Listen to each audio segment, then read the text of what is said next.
and you said Biggs hated Jay-Z more than Dame. Yeah, but back. I find that hard to believe. I've interviewed Biggs a couple of times. I'm telling you from me personally experienced. Like, yeah. Before he went to prison. Okay, I didn't know him before he went to prison. Yeah, I did know him afterwards, and all of our conversations, both on and off camera, he's always spoken very highly about Jay-Z. I mean, because he got to now. He's to politics.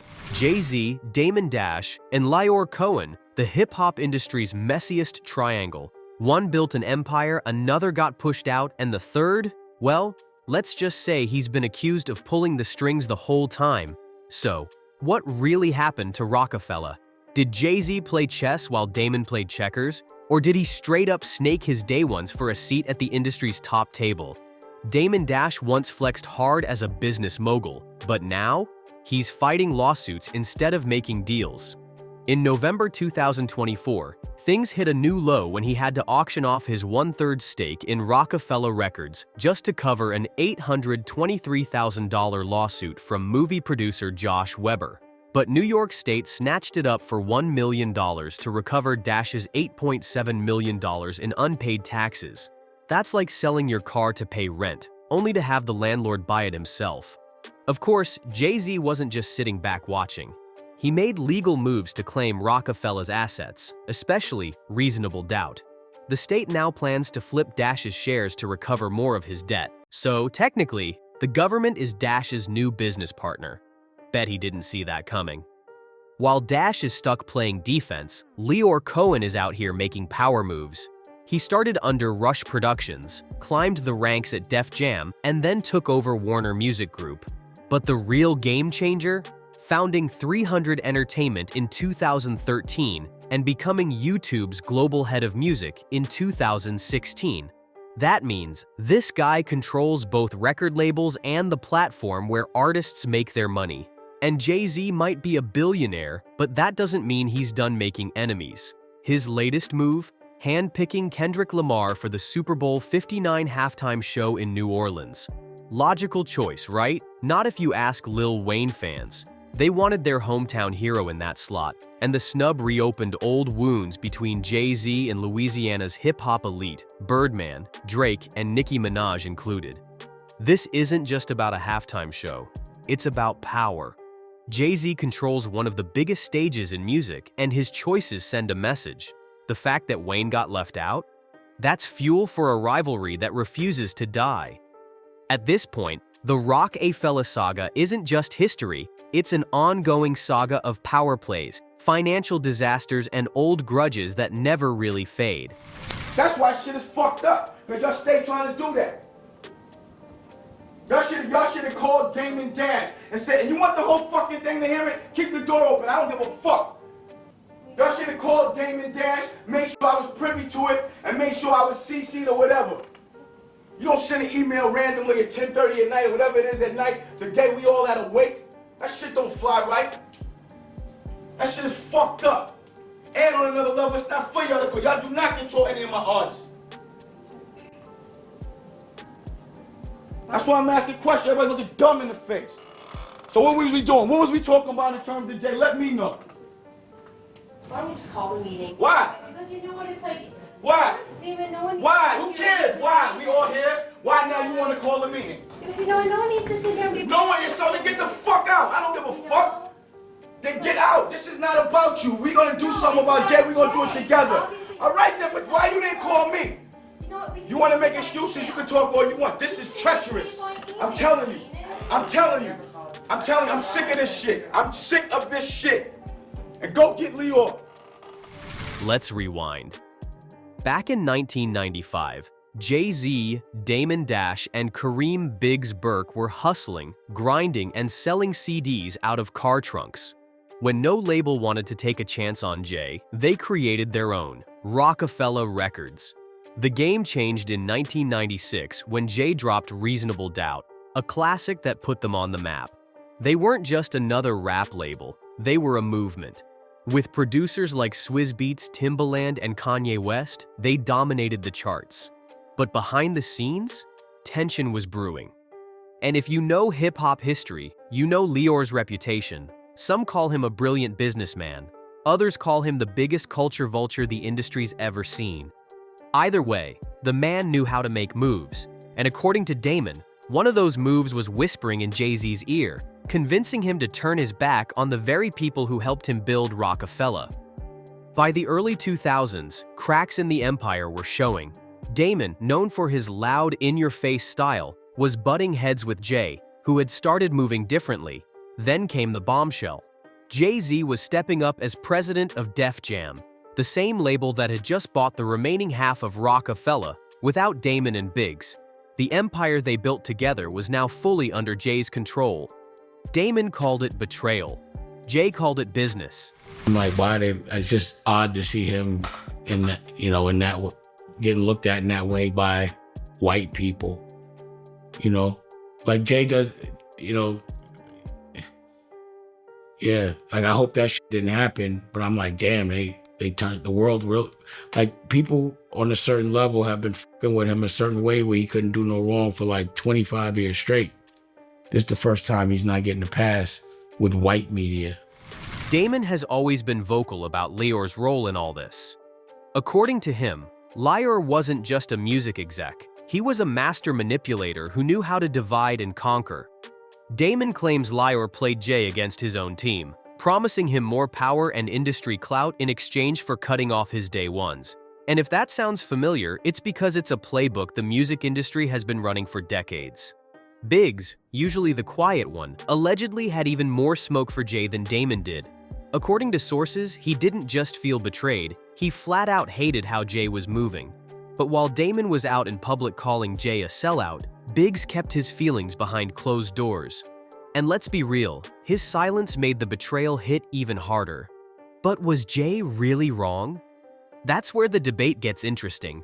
On one hand, he did what most successful businessmen do, he leveled up. He took the Roc-A-Fella brand and turned it into something bigger. He didn't just become a rap mogul, he became the rap mogul. Billionaire status, ownership, legacy. Meanwhile, Damon struggled to keep his footing in an industry that had clearly turned its back on him. So was Jay just smarter, or did he sell out the very culture that put him on? Let's not forget how Jay tried to justify it. In an old interview, Jay claimed he actually offered Damon and Biggs a deal. He said he was willing to walk away from everything, the label, his masters, even the Def Jam presidency, if they just let him keep Reasonable Doubt. That was his baby, the album that started it all. But when Damon and Biggs refused, Jay made his next move.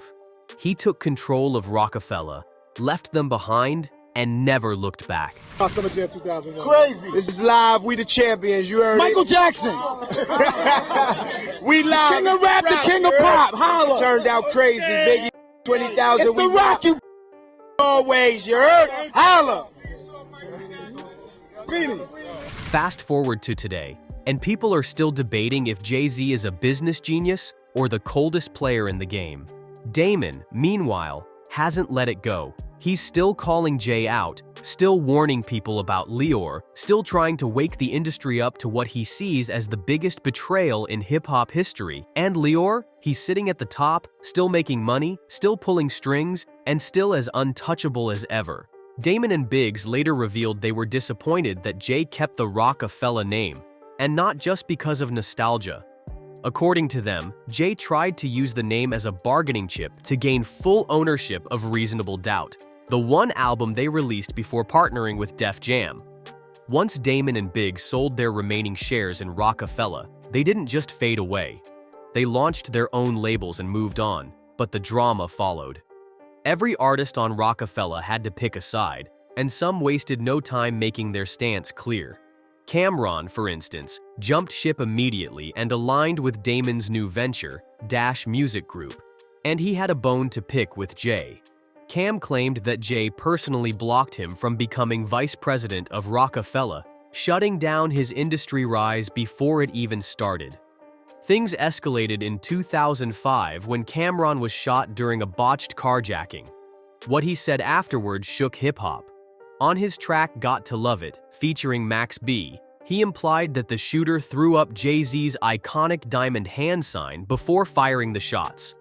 Cam didn't hold back. listing out all the ways he believed Jay had wronged Damon, from stealing Roc-A-Fella to taking Kanye and Rocawear. Meanwhile, Biggs played it differently. He never publicly trashed Jay, but insiders claimed he resented him even more than Damon did.